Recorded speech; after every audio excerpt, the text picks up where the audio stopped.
কিন্তু তোর শ্বশুর বাড়ি সবাই কি খুশি গো? ঘরে এর বেশি কিছু আনতে পারিনি রে মা, আমার কাছে টেহা নেই। বাকিরা কেউ খুশি হইব কি হইব না সেটা তো জানি না, এটা তো তোমার কোনো দোষ নাই। আচ্ছা না রে মা, এই অল্প জিনিস আনছি তো লজ্জা লাগতেছে, এই জন্য বসবো না। আচ্ছা জামাই কি বাড়িতে আছে? না আব্বা, তোমার জামাই তো সেই সকালে কামে গেছে। ও আচ্ছা ঠিক আছে। বোমা, ও বোমা, কি হচ্ছে? আসসালামু আলাইকুম। আমার আব্বা যে ঈদের বাজার নিয়ে আসছিল, কিছু মনে করেন না, খুব বেশি কিছু আনতে পারেনি আর কি। বোমা, তোমার শ্বশুর আব্বা একদম ঠিক কথাই বলছে। উনি গরিব মানুষ, ওনারে এত চাপ দিয়ে লাভ নেই। আর তাছাড়া উনি যা আনছে আমরা তাতেই খুশি হচ্ছি। আর তোমার শ্বশুর আব্বা আমারে বলছে যে মানুষের মনে কষ্ট দিলে রোজা রেখে ইবাদত কইরা কোনো লাভ নেই, এগুলো আল্লাহর দরবারে কবুল হয় না। তাই আমি চিন্তা করছি আজকের পর থেকে আমি আর কারোর মনে কষ্ট দিয়ে কোনো কথা বলবো না। থেকে খবর রাখে। মা গো, বিয়াই অন্যায় করলে সে যত বড়ই হোক তার কাছে ক্ষমা চাইতেই পারে।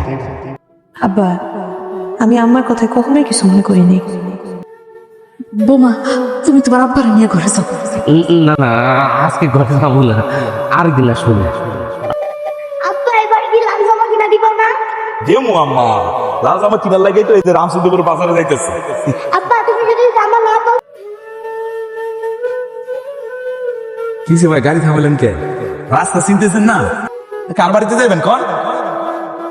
এবার ঠিক আছে, এবার চিনো ভাই ইয়াল্লাহ, এ এ, আপনি আমগো গ্রামের মতলব না? বহু বছর আগে বিদেশে গেছিলেন। দেখো আমি মতলব তুই আমার আপনি করে কইতেছস, আমরা তো ছোটকালের বন্ধু, তুই আমার আপনি করে কইতেছস কেন? আই বুকে কি করতেছেন কি করতেছেন? আপনার দামি জামা কাপড় ময়লা হয়ে যাবে তো। আমি না ভেসালা ভালো কোনো কিছু করতেছেন।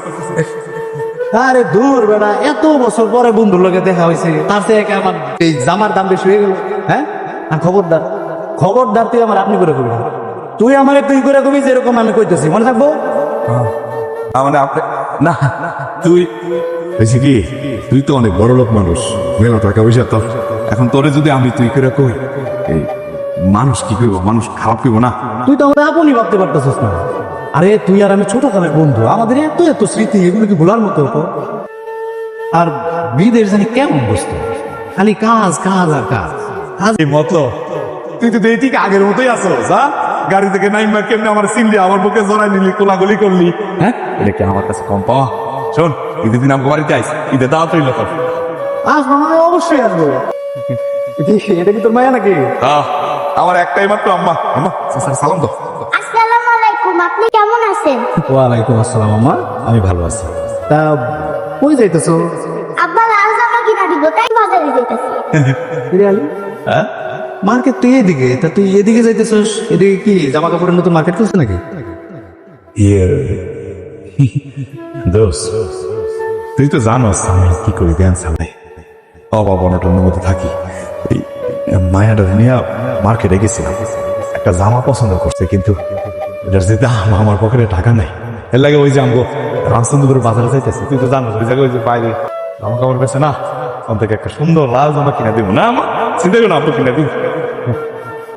ছোটকালে এক বেলা যে পেট ভরে ভাত খামু তার তো কোনো জোর ছিল না। কতদিন যে ভাতের মার খাইয়া কাপার করে দিছি রে। ওঠ গাড়িতে ওঠ। গাড়িতে উঠমু কেন? গাড়ি তো একটু কেন মানে? আমি তোর দোস্ত না? হ্যাঁ, তুই আমার দোস্ত না? আমি আনন্দে ঈদ করবো আর তুই আনন্দে ঈদ করতে পারবি না, এরকম কইও না। আম্মা জান, আমি আজকে আপনারা মার্কেট করে দেবো, সবাই মার্কেট করে দেবো, ঠিক আছে? ওঠ গাড়িতে উঠ। আরে না না, এটা হয় না। আসসালামু আলাইকুম। ওয়ালাইকুম আসসালাম। ঈদ মোবারক। বিয়ে কইছিলেন না যে একসাথে ঈদের নামাজ পড়বো, আয়া বললাম। খুব ভালো করছেন বিয়ে। বিয়ে সাহেব, নামাজ পড়া চলে আসেন জলদি জলদি, আমি সবাই রান্না করতেছি। আম্মা, আপনি রাখবেন কেন? আমি আসছি না, আমি করো। আরে তুমি এটা কি কইতেছো বোমা? আমি যদি তোমার সাহায্য না করি তাহলে কি করবো? তোমার তো ঠিকই বলছো বিয়াই, আলে তোমাকে বৌমা না, আলে আমাকে মেয়ে।